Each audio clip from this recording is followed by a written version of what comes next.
I'm so excited to have you here. In today's video, I want to talk about a few things that I believe are essential to know when studying Japanese. I hope it will be helpful for you, and let's get started. First, we are diving into the basics of the Japanese writing system: hiragana, katakana, and kanji. Let's start with hiragana. There are 46 characters and each character represents a syllable. The 5 vowels when learning hiragana are a, I, U, E, O. Here you can see that we will learn hiragana in rows like a, I, U, E, O, ka, ki, ku, ke, ko, sa, shi, su, se, so. Hiragana serves various purposes in the Japanese language.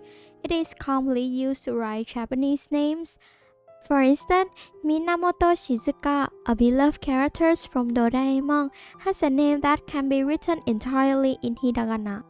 Another use is as particles in the sentence. For example, watashi wa sushi o tabimasu. I eat sushi. Wa and o are particles. Although they are written using the ha characters in the hiragana chart, they are pronounced as wa when used as particles. The next one is katakana. Just like hiragana, katakana also has 46 characters and 5 vowels. A, I, U, E, O. Katakana is used for words that come from other language. Let's take the word computer as an example. The English word computer is computa in Japanese and is written using katakana. Similarly, the English word present becomes presento in Japanese, once again written in katakana. Finally, we have kanji. Kanji originated from Chinese characters and writing can be made similar with kanji. Instead of using 4 to 5 hiragana characters for one word, you can use just 1 to 2 kanji. For example, take the characters Gozo Satoru. The name Satoru can be represented by a single kanji character, whereas using hiragana would require 3 characters, Satoru. This also allows us to understand the deeper meaning behind the name through the kanji. Kanji is also used to distinguish homonyms, words that sound the same but have different meanings.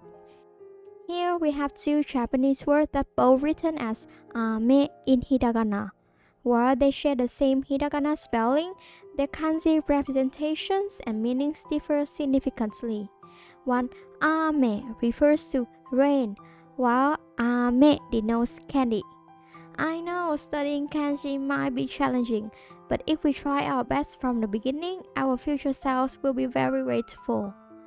The good news is that the Japanese Ministry of Education has compiled a list of 2,136 commonly used kanji, called Vllo kanji. This list includes characters frequently seen in books, TV shows, and newspapers. As you can see, hiragana characters are round and soft, while katakana characters are more angular. Kanji, on the other hand, are complex symbols. These 3 writing systems work together to create Japanese text. For example, the sentence watashi wa kohi o nomimasu, meaning I drink coffee, combines hiragana, katakana, and kanji. To remember them better, I recommend practicing writing. I will leave a link to a downloadable practice sheet in the description box.